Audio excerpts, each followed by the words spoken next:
is a very simple belt that I threw earlier. It's had a chance to stiffen up, and I am going to make it into an oval.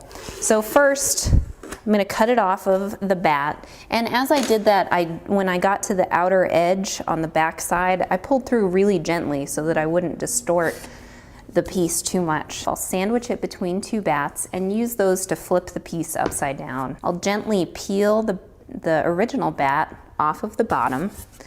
And now that I'm upside down, I will oval the piece. So I'll just position my thumbs on either side of the piece and gently pull it out. I don't try to go all at once, just a little bit at a time, and get it into the shape that I want the oval tray, whether I want it to be really long and skinny like an olive tray or a little bit wider for serving more food. And then once this is in shape, then I'll let it stiffen up again. It's too soft to hand build on right now.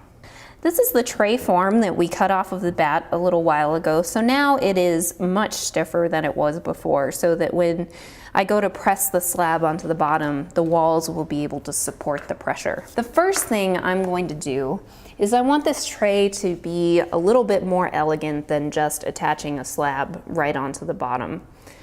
And to do that, to give it a little bit more lift up off of the table, I'm going to take a dart at each end. So before I do that, I will once again cut off this extra thickness of clay down at the bottom. And I know that I'm going to cut down this edge again, so if I'm not perfectly even all the way around, it's okay. And then I'll cut a triangle out of each end of the pot. And I start out and I mark the center of each point. And then sometimes I'll measure the same distance out from that middle edge if I have a ruler or just with my hands or the width of a tool, and cut a triangle. Then I'll do the same thing out of the other end of the piece and take that same distance.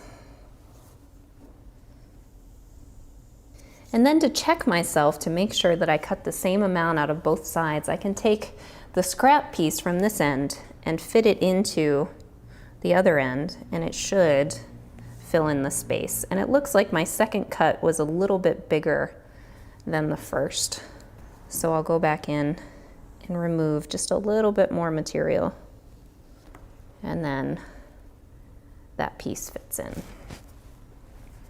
Now we've cut those two triangles out, and these two edges will get folded into each other. And before I do that, this area is going to be squeezed pretty extremely. And to make sure that the clay doesn't crack, I add just a little bit of moisture on the area where it'll be curved. And it also helps to run a rib over the surface of the clay. Now I'll slip and score both of these edges. And I'm doing them both at the same time because when I fold one end in, the other end will want to fold also, so it makes sense to get them both prepped at the same time. And then gently, I start at the top corner and then support the edge as I fold these in. And firmly pinch the two edges together.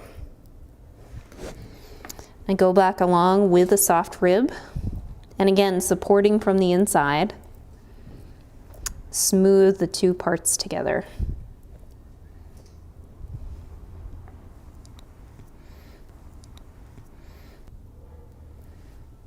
If you feel like your edges are too thin and you're not making a good connection between the parts, you can add a coil onto the inside of that seam to give you a little bit more surface area for these two parts to attach, but these seem like they'll stay. And then at this point, I would take this piece and cover it up, set it to the side, and let those seams homogenize so that they won't come apart as I go to attach the bottom slab. This piece has had a little bit to set up and for the seams to become friends with one another. So hopefully when we go to press the bottom on, they won't split open. This is one of the forms that I make that does have 4 feet, so sometimes a little sanding is required when it comes out of the kiln to make it sit flat. And I'll have the 4 feet be about here and here on the piece. On the end, I'm again cutting with the same bevel that we did on all of the other pieces so that I have a nice area of a clay for attaching the slab to. I'll do my 2 ends first. And you could, with this piece as well, take this excess and tack it onto the other side to make sure that you're cutting evenly. And then I'll cut a curve across the middle with the inside edge higher than the outside edge.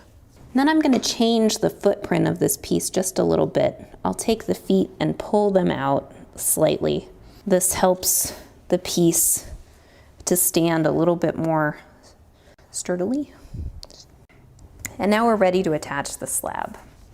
So I've got a piece of slab that's about the right size, but definitely bigger than what I need. So I'll lay it onto the piece and make sure that it goes down into that groove in the center, and then cut away any excess. But I still have at least 1/2 inch all the way around the foot on the bottom.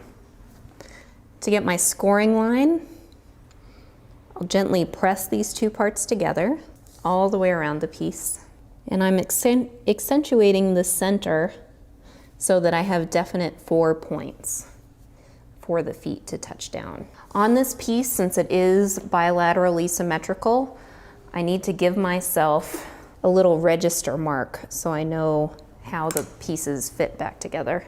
So I just made a little line in front of one of the feet and then a line on the side of the pot. Slip and score. Score back through the slip.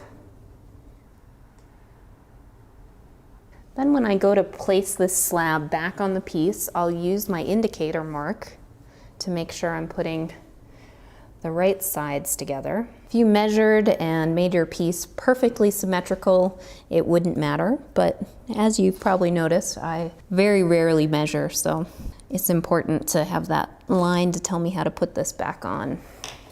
Press the 2 parts together.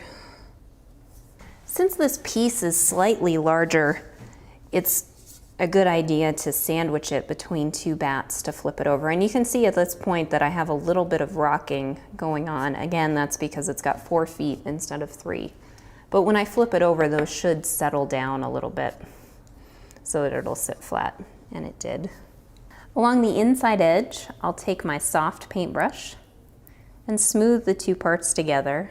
That thinner edge on the inside wall aids in this. Often with a more open form like this, I'll be more inclined to add a tiny coil into the seam since it is very open and exposed. On all of my more vertical forms, I never add a coil. Then go along the outside, smooth the slip into the bottom slab. And at this point, since the slab is attached, I can get rid of that little mark that I made on the outside. And with this slab, when I cut it, I'm going to do something just a little bit different than the other forms. I'm going to cut further out on the parts that are raised up from the table. I'll still do the small point in front of each foot, but I'm cutting, I guess, about 1/2 inch away from the piece, so it's significantly longer. And then I find up under this corner, it's really difficult to cut with the knife because of your proximity to the thrown part. So I'll clean that up once we flip it back over. Again, sandwich between 2 bats and flip. And you can see at this end, I haven't cut to the right angle. So I'll go back in now that I can see what I'm doing a little bit better. And also this edge ended up being at a pretty severe angle, and I'd like it to be more vertical, so I'll just cut off the point of that edge. That'll make it a little bit easier to smooth out. Same thing on the other end. And we're ready to smooth and fold.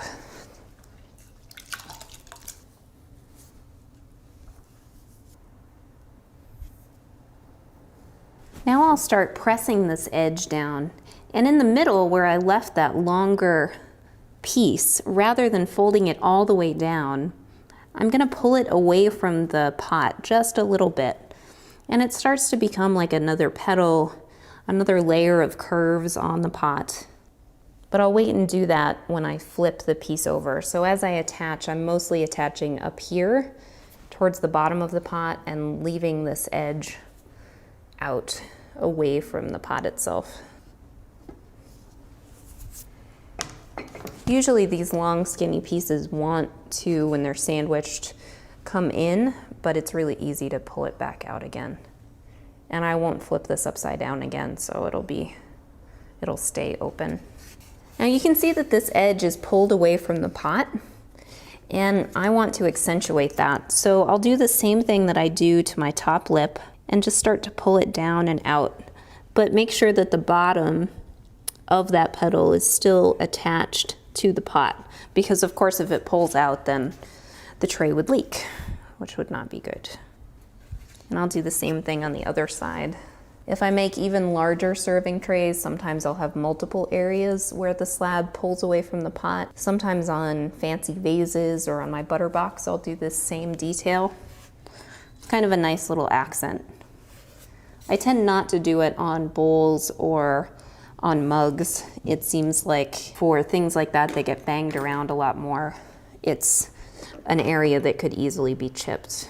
But for something more fancy and formal like this, it's a nice detail. To fill in this seam line, since it is so open and exposed, I'm just adding a very, very thin coil. To finish the lip of this pot, I will cut out some of the top so that this will undulate, and as I pull the lip out, it'll stay about the same distance away from the pot. If I were to just pull this out, I'd end up with a really long edge and it would look a little bit awkward. So I cut out the center section, and then I'm cutting out 2 more curves towards the end on each side. So 6 cuts for this tray. Again, add a little moisture. And then run the top lip between my fingers, pinching it slightly to moisten up the surface and make it curve really well. I'll start with the middle and pull that out. And I'm supporting the side wall a little bit on the sides as I do this. And I'll do the center of the ends. Pull that out. As I'm doing this, I'm also thinking about how I'll glaze the piece. And on each one of these points will be where I'll put my brown dots. And then last, I'll make sure that the whole form is symmetrical, front and back, left and right. Maybe accentuate these places where it undulates in. And there we have a boat serving tray.